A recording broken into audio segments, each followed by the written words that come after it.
जय हिंद। गोपाल दास नीरज की एक कविता है कि ये नफरत की बारूद न बिखराओ साथी, ये युद्धों का जहरीला नारा बंद करो। तो इसमें मैं ये कहना चाहूंगा कि ये नफरत की बारूद न बिखराओ जालिमो, ये धर्मों का जहरीला नारा बंद करो। जो प्यार तिजोरी सोफों में है तड़प रहा, उसके बंधन को खोलो, उसे स्वच्छंद करो। पाकिस्तान में मौजूद जो टीआरएफ संगठन है, जो कि लश्कर ए तैयबा का एक संगठन समूह है, वो बेशक ये जानता है, और यानी कि और ये भी मैं कहना चाहूंगा कि पाकिस्तान में मौजूद जितने भी आतंकवादी संगठन हैं, वो बखूबी जानते हैं कि भारत को युद्ध में परास्त नहीं किया जा सकता।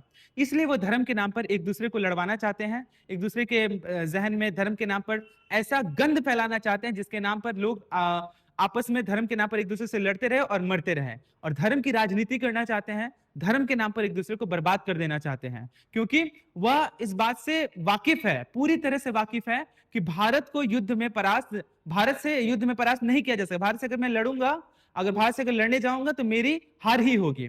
फिर भी वह न चाहते हुए भी धर्म के नाम पर, ठीक है ना, लोगों को क्या कर रहा है, बरगलाने का प्रयास कर रहा है, या फिर लोगों को मारने का प्रयास कर रहा है। उसके नाम पर लोगों के जहन में गंदगी फैलाने का कोशिश कर रहा है। तो इसी घटना को देखते हुए पहलगाम में जब 22 अप्रैल, ध्यान दीजिएगा, 22 अप्रैल 2025 को जम्मू कश्मीर में स्थित आपका अनंतनाग जिले में पहलगाम के बायसरान घाटी में एक आतंकी हमला हुआ, ठीक है, जिसमें भी 26 लोगों की जान चली गई और 20 से अधिक लोग घायल हो गए।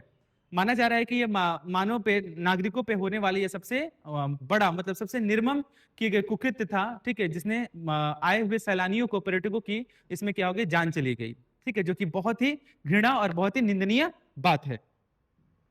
22 अप्रैल 2025 को इस और यहां तक कि ऐसा ये हमला करने के बाद पाकिस्तानी आतंकवादी जो संगठन है टीआरएफ, ठीक है, द रेजिस्टेंस फ्रंट ने, जो कि आपका लश्कर ए तैयबा का एक संगठन समूह है, उसने क्या किया, इस बात की पुष्टि भी की है कि हम लोगों ने क्या किया है, इस पे वार किया है, ठीक है। तो ये जो हुआ है, कहां पे हुआ है, तो जम्मू कश्मीर के पहलगाम। आपसे पूछा जा सकता है, ठीक है, एग्जाम के पर्पज से भी, कि किस घाटी से संबंधित था पहलगाम में जहां पे यह आतंकी हमला हुआ, तो वह बायसरान घाटी था, ठीक है। पहलगाम कौन से जिले में, तो अनंतनाग जिले में, ठीक है, अनंतनाग जिला यहाँ पे है, ठीक है। ये वाला हिस्सा जो आप देख रहे हैं ब्लू कलर का है, ये आपका जम्मू कश्मीर है। जम्मू कश्मीर में ये आपका अनंतनाग जिला है, अनंतनाग जिले में ये पहलगाम जगह है जहां पे आतंकवादी हमला हुआ, ठीक है।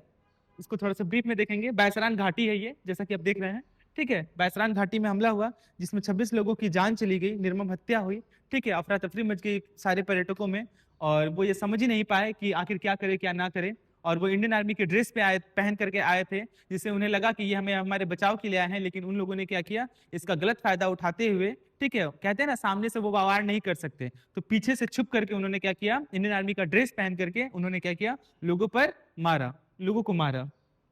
ये आप देख रहे हैं, ठीक है। ये वाला जो हिस्सा है, ठीक है, यही आपका है, आपका अनंतनाग, ये वाला, ये जो देख रहे हैं, ये अनंतनाग डिस्ट्रिक्ट है, ठीक है। ये वाला हिस्सा अनंतनाग डिस्ट्रिक्ट में पहलगाम जगह है जहां पे यह हमला हुआ, ठीक है। और इस बात की पुष्टि किसने की, तो आतंकवादी संगठन है द रेजिस्टेंस फ्रंट ने इस बात की पुष्टि की कि ये हम लोग के द्वारा किया गया यह हमला था, जो कि लश्कर ए तैयबा का एक संगठित समूह था, ठीक है।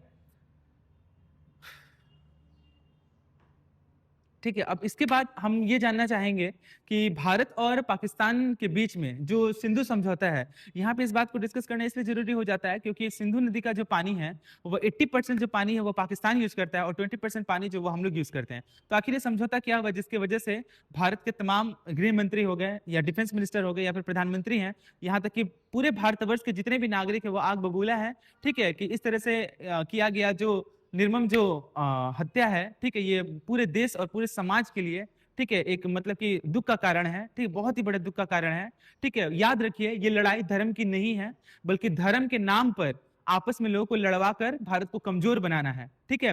हिंदू मुस्लिम सिख ईसाई, ठीक है, ये सभी भारतवर्ष के ही लोग हैं, रहने वाले हैं। इसमें हम लोग को यह समझदारी से काम लेना पड़ेगा, ठीक है।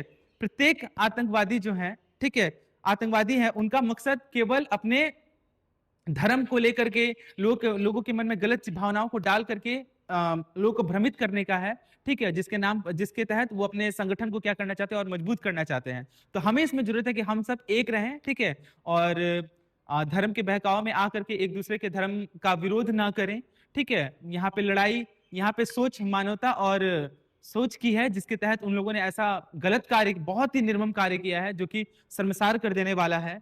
ठीक है, तो यहाँ पे सिंधु समझौता के बारे में बात करना इसलिए जरूरी है क्योंकि जैसा कि मैंने कहा कि 80% पानी जो है वो पाकिस्तान यूज करता है और 20% पानी जो भारत यूज करता है।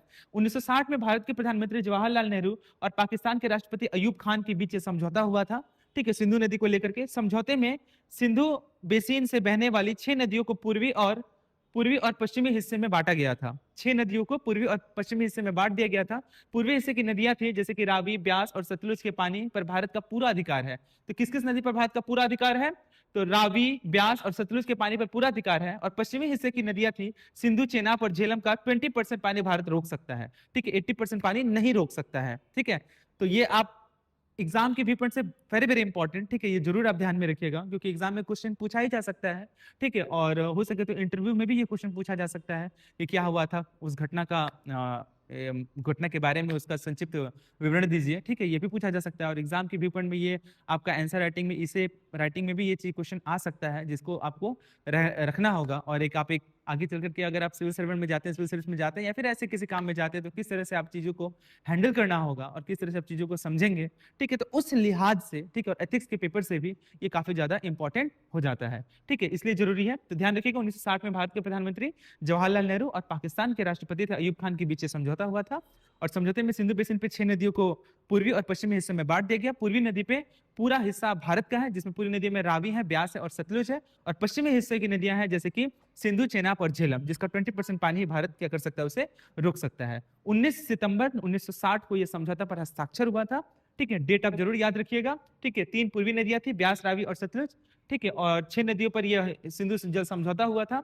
ठीक है, 80% पानी पाकिस्तान को जाता है 3 नदियों पर। ठीक है, सिंधु, चेनाब और झेलम, 80, यही 3 नदियां हैं जिसका 80% पानी जो है पाकिस्तान को जाता है और इसी का 20% पानी भारत उसे यूज करता है। 20% पानी भारत के हिस्से में आता है।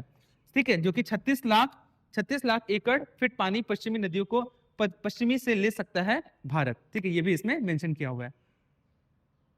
आगे बढ़ते हैं। ठीक है, और ये जो घटना हुई, ये जो मतलब कि जो कि नहीं होने वाले, नहीं, ऐसा नहीं होना चाहिए था। ठीक है, क्योंकि सैलानी जो है, पर्यटक है, वहां पे वो घूमने के लिए आए थे। ठीक है, लेकिन उनके साथ ये घटना अचानक से हो गई, उनके साथ ऐसा होगा वो ऐसी कल्पना भी नहीं किए थे।